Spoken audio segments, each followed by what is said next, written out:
This is the introduction to the Children of Hurin. It is a collection of notes and ruminations from Christopher Tolkien, the son and lead scholar and chronicler of the works of J.R.R. Tolkien. This is a fitting introduction to the Children of Hurin, as it provides much context and some background for the creation, inception, and also development of the work itself. It also provides some much needed world and lore context for when and where the Children of Hurin is set. Please enjoy.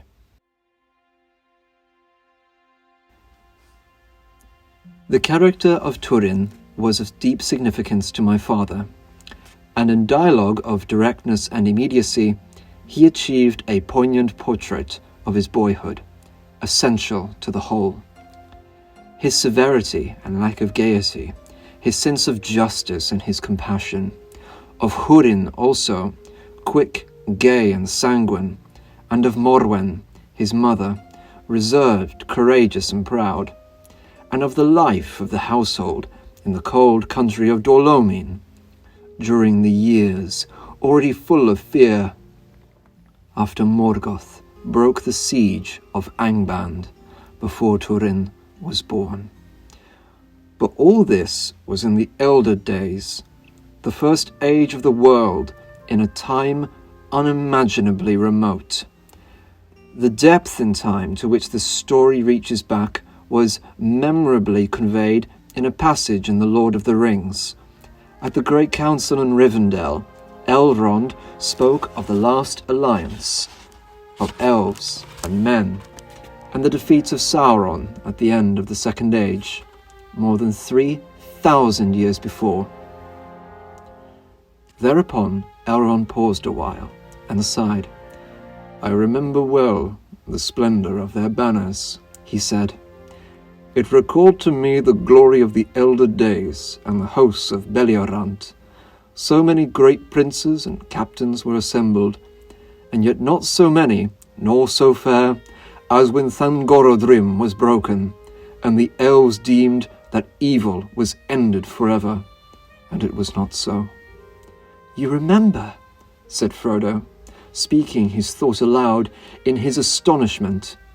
"But I thought," he stammered as Elrond turned towards him, "I thought that the fall of Gil-galad was a long time ago." "So it was indeed," answered Elrond gravely, "but my memory reaches back even to the elder days. Erendil was my sire, who was born in Gondolin before its fall, and my mother was Elwing, daughter of Dior, son of Luthien of Doriath. I have seen 3 ages in the west of the world, and many defeats, and many fruitless victories." Some 6,500 years before the Council of Elrond was held in Rivendell, Turin was born in Dolomin, in the winter of the year, as is recorded in the Annals of Beliorant, with omens of sorrow. But the tragedy of his life is by no means comprehended solely in the portrayal of character, for he was condemned to live trapped in a malediction of huge and mysterious power, the curse of hatred set by Morgoth upon Hurin and Morwen and their children, all because Hurin defied him and refused his will. And Morgoth, the Black Enemy, as he came to be called, was in his origin, as he declared to Hurin, brought captive before him, "Melkor, first and mightiest of the Valar, who was before the world, now become permanently incarnate, in form a gigantic and majestic, but terrible. King in the northwest of Middle-earth, he was physically present in his huge fortress of Angband, the Hells of Iron, the Black Reek, that issued from the summits of Thangorodrim, the mountains that he piled above Angband, could be seen far off, staining the northern sky. It is said in the annals of Beleorant that the gates of Morgoth were but 150 leagues distant from the bridge of Menegroth, far and yet all too near. These words refer to the bridge leading to the dwellings of the elvish king Thingol, who took Turin to be his foster son. They were called Menegroth, the Thousand Caves, far south and east of Dolomin. But being incarnate, Morgoth was afraid.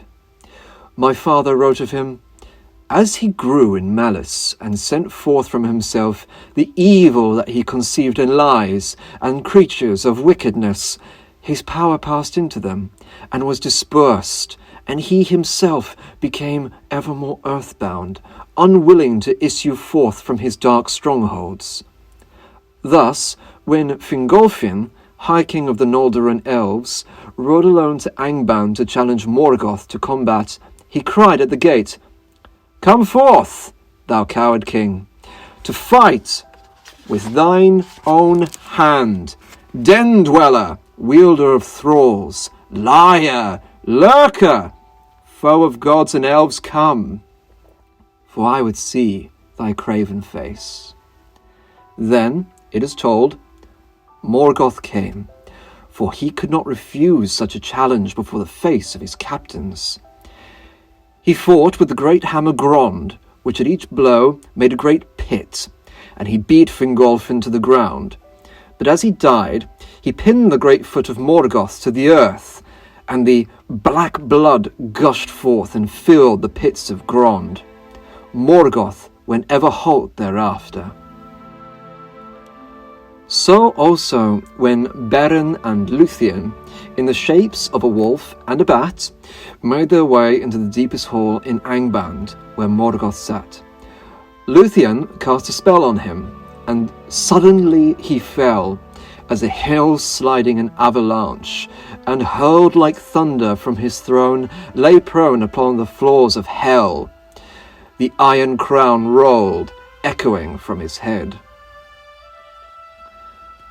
The curse of such a being, who can claim that the shadow of my purpose lies upon Arda, the earth, and all that is in it bends slowly and surely to my will, is unlike the curses or imprecations of beings of far less power. Morgoth is not invoking evil or calamity on Hurin and his children. He is not calling on a higher power to be the agent, for he, master of the fates of Arda, as he named himself to Hurin, intends to bring about the ruin of his enemy by the force of his own gigantic will. Thus he designs the future of those whom he hates, and so he says to Hurin, "Upon all whom you love, my thought shall weigh as a cloud of doom, and it shall bring them down into darkness and despair." The torment that he devised for Hurin was to see with Morgoth's eyes. My father gave a definition of what this meant. If one were forced to look into Morgoth's eye, he would see, or receive in his mind from Morgoth's mind, a compellingly credible picture of events, distorted by Morgoth's bottomless malice. And if indeed any could refuse Morgoth's command, Hurin did not. This was, in part, my father said, because his love of his kin and his anguished anxiety for them made him desire to learn all that he could of them, no matter what the source, and in part from pride, believing that he had defeated Morgoth in debate, and that he could outstare Morgoth, or at least retain his critical reason and distinguish between fact and malice. Throughout Turin's life, from the time of his departure from Dor Lomin and the life of his sister Nienor, who never saw her father, This was the fate of Hurin, seated immovably in a high place of Thangorodrim, in increasing bitterness inspired by his tormentor. Of Morgoth seems to be seen as power unleashed to work evil, seeking out its victims. So, the fallen Valar himself is said to fear that Turin would grow to such a power that the curse that he had laid upon him would become void, and he would escape the doom that had been designed for him. And afterwards, in Nargothrond, Turin concealed his true name, so that when Gwyndor revealed it, he was angered. "You have done ill to me, friend, to betray my right name, and call down my doom upon me, from which I would lie hid." For it was Gwyndor who had told Turin of the rumour that ran through Angband, where Gwyndor had been held prisoner, that Morgoth had laid a curse on Hurin and all his kin. But now he replied to Turin's wrath, "The doom lies in yourself, not in your name." So essential is this complex conception in the story that my father even proposed an alternative title to it, Narn Irach Morgoth, the tale of the curse of Morgoth. And his view of it is seen in these words: "So ended the tale of Turin the Hapless, the worst of the works of Morgoth among men in the ancient world." When Treebeard strode through the forest of Fangorn, carrying Pippin and Merry, each in the crook of his arm, he sang to them of places that he had known in remote times, and of the trees that grew there. "In the willow meads of Tassarinan I walked in the spring. Ah, the sight and the smell of the spring in Nan Tassarion, and I said that was good.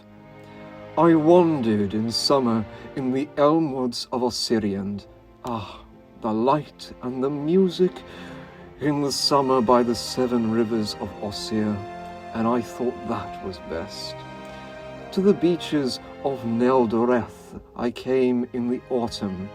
Ah, the gold and the red, and the sighing of leaves in the autumn in Tower Nal Nador. It was more than my desire. To the pine trees upon the highland of Dorthonion I climbed in the winter. Oh, the wind and the whiteness and the black branches of winter upon Orad Nathun, my voice went up and sang in the sky. And now all those lands lie under the wave, and I walk in Amborona, in Taur Morna, in Aldolume, in my own land, in the country of Fangorn, where the roots are long and the years lie thicker than the leaves, in Tara Mornalume." The memory of Treebeard and the earthborn Alders Mountains was indeed long, for he was remembering ancient forests in the great country of Beliarant, which was destroyed in the tumults of the great battle at the end of the Elder Days. The great sea poured in and drowned all the lands west of the Blue Mountains, called Ered Luin and Ered Lindon, so the map accompanying the Silmarillion ends in the east with that mountain chain, whereas the map accompanying the Lord of the Rings ends in the west with that same range, and the coastal lands beyond the mountains named on that map for Lindon and Harlindon, North Lindon and South Lindon, were all that remained in the Third Age of the country called both Ossiriand, Land of 7 Rivers, and also Lindon, in whose elm woods Treebeard once walked. He walked also among the great pine trees on the highland of Dorthonion, Land of Pines, which afterwards came to be called Tower Nafuin, the Forest Under Night, when Morgoth turned it into a region of dread and dark enchantment, of wandering and despair. And he came to Neldoreth, the northern forest of Doriath, realm of Thingol. It was in Beliarant and the lands to the north that Turin's terrible destiny was played out, and indeed, both Dothonion and Doriath, which Tribi had walked, were crucial in his life. He was born into a world of warfare, though he was still a child when the last and greatest battle in the wars of Beliorand were fought. A very brief sketch of how this came about will answer questions that arise and references that are made in the course of the narrative. In the north, the boundaries of Beliorand seem to have been formed by the Eredwithrin, the Mountains of Shadow, beyond which lay Hurin's country, Dolomin, a part of Hithlum, while in the east, Beliorand extended to the feet of the Blue Mountains.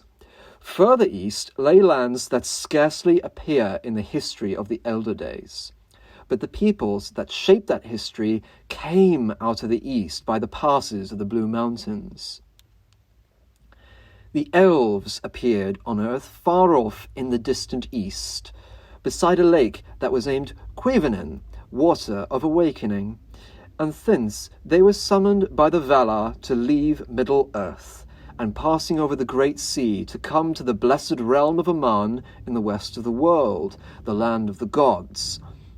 Those who accepted the summons were led on a great march across Middle-earth from Quevenen by the Valar Orome, the hunter, and they are called the Eldar, the elves of the great journey, the high elves, distinct from those who, refusing the summons, chose Middle-earth for their land and their destiny. They are the lesser elves, called Avari, or the unwilling. But not all the Eldar, though they had crossed the Blue Mountains, departed over the sea, and those who remained in Beliarand are named the Sindar, the grey elves. Their high king was Thingol, which means grey cloak, who ruled from Menegroth, the Thousand Caves in Doriath. And not all the Eldar who crossed the great sea remained in the land of the Valar, for one of their great kindreds, the Noldor, the Lawmasters, returned to Middle-earth, and they are called the Exiles. The prime mover in their rebellion against the Valar was Fëanor, Spirit of Fire. He was the eldest son of Finwë, who had led the host of the Noldor from Quevenen, and was now dead. This cardinal event in the history of the elves was thus briefly conveyed by my father in Appendix A to The Lord of the Rings. Fëanor was the greatest of the Eldar in arts and law, but also the proudest and most self-willed. He wrought the three jewels, the Silmarilli, and filled them with the radiance of the two trees, Telperion and Laurelin, that gave light to the land of the Valar. The jewels were coveted by Morgoth, the enemy, who stole them, and, after destroying the trees, took them to Middle-earth, and guarded them in his great fortress of Thangorodrim, the mountains above Angband. Against the will of the Valar, Fëanor forsook the Blessed Realm, and went in exile to Middle-earth, leading with him a great part of his people. For in his pride, he proposed to recover the jewels from Morgoth by force. Thereafter followed the hopeless war of the Eldar and the Edain against Thangorodrim, in which they were at last utterly defeated. Fëanor was slain in battle soon after the return of the Noldor to Middle-earth, and his 7 sons held wide lands in the east of Beliarand, between Dothonion, Turin of Hurin, and the Blue Mountains. But their power was destroyed in the terrible battle of unnumbered tears, which is described in the Children of Hurin, and thereafter the sons of Fëanor wandered as leaves before the wind. The second son of Finwë was Fingolfin, the half-brother of Fëanor, who was held the overlord of all the Noldor, and he was with his son Fingon, who ruled Hithlum, which lay to the north and west of the great chain of Eredwithrin, the Mountains of Shadow. Fingolfin dwelt in Mithrim, by the great lake of that name, while Fingon held Dolomin in the south of Hithlum. Their chief fortress was Barad Ithil, the Tower of the Well, at Eithel Sirion, Sirion's Well, where the river Sirion rose in the east face of the Mountains of Shadow. Sador, the old crippled servant of Hurin and Morwen, served as a soldier there for many years, as he told Turin. After Fingolfin's death in single combat with Morgoth, Fingon became the High King of the Noldor in his stead. Turin saw him once, when he and many of his lords had ridden through Dolomin, and passed over the bridge of Nendelaith, glittering in silver and white. The second son of Fingolfin was Turgon.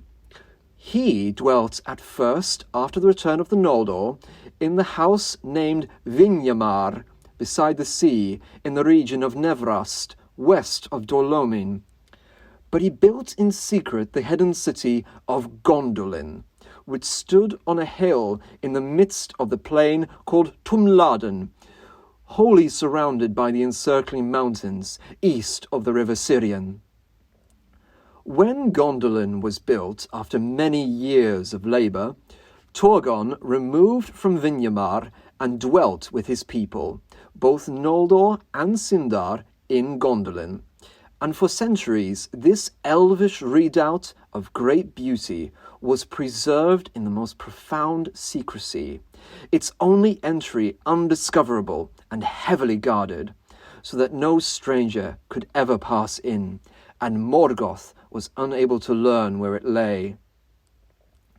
Not until the Battle of Unnumbered Tears, when more than 350 years had passed since he left Vinyamar, did Turgon emerge with his great army from Gondolin.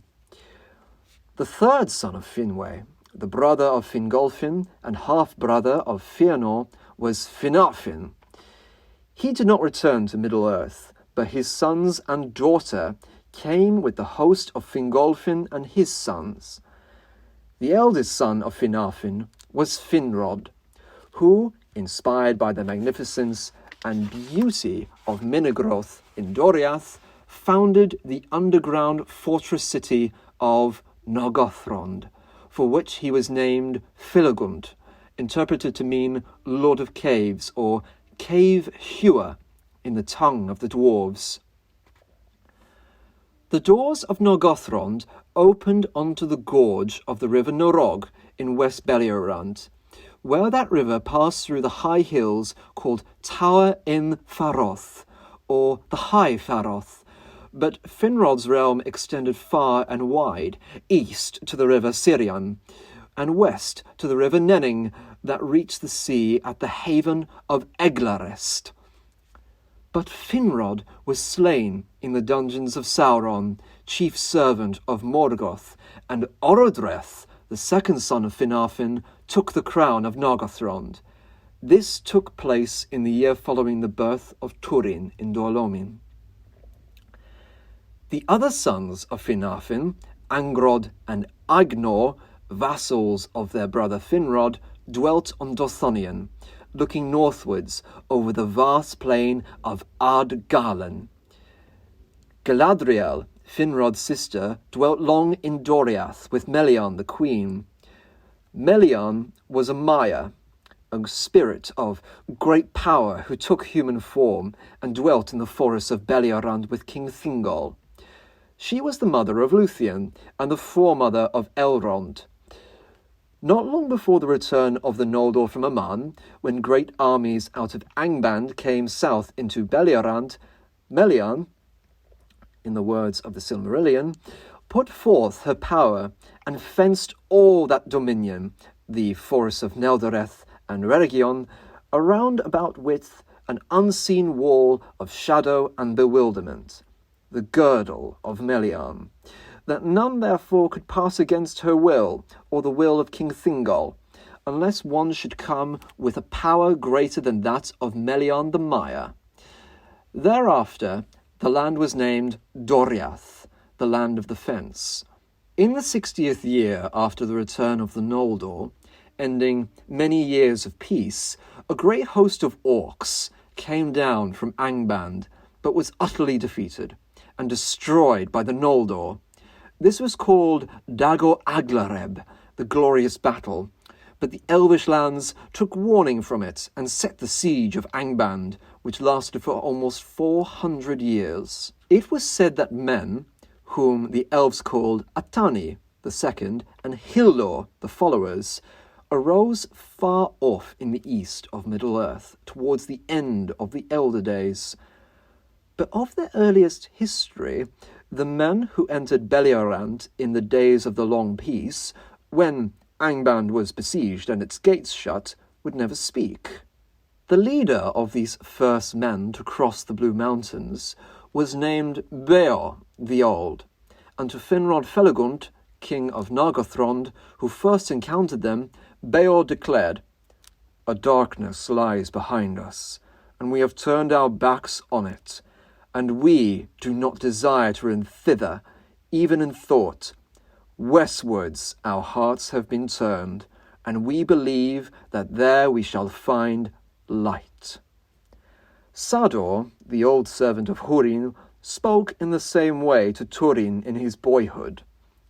But it was said afterwards that when Morgoth learned of the arising of men, he left Angband for the last time and went into the east, and that the first men to enter Beliarant had repented and rebelled against the dark power, and were cruelly hunted and oppressed by those that worshipped it and its servants.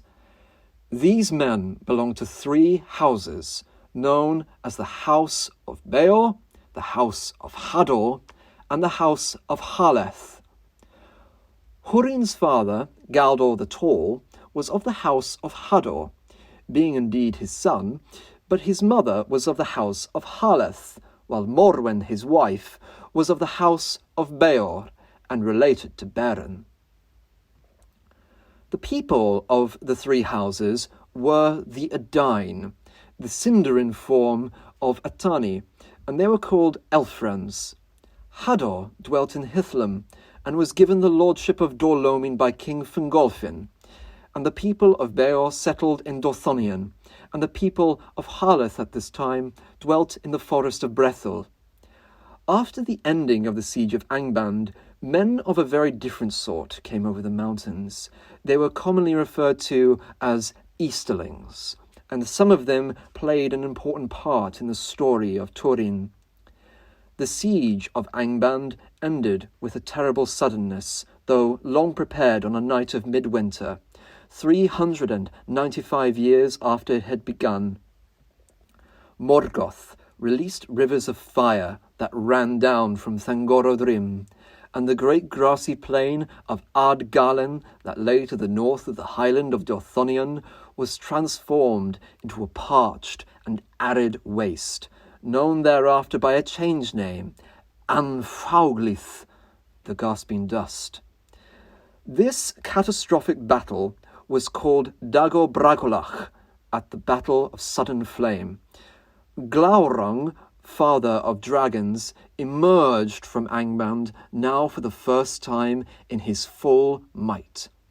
Vast armies of orcs poured southwards. The elvish lords of Dorthonion were slain, and a great part of the warriors of Beor's people. King Fingolfin and his son Fingon were driven back with the warriors of Hithlum to the fortress of Ithilcirion in the east face of the Mountains of Shadow, and in its defence Hador Goldenhead was killed. Then Galdor, Hurin's father, became the lord of Dorlomin, for the torrents of fire were stopped by the barrier of the Mountains of Shadow, and Hithlum and Dorlomin remained unconquered. It was in the year after the Bragolach that Fingolfin, in a fury of despair, rode to Angband and challenged Morgoth. 2 years later, Hurin and Huar went to Gondolin. After 4 more years, in a renewed assault on Hithlum, Hurin's father Galdor was slain in the fortress of Ithilcirion. Sador was there, as he told Turin, and saw Hurin, then a young man of 21, take up his lordship and his command. All these things were fresh in memory in Dorlomin, when Turin was born, 9 years after the Battle of saddened flame.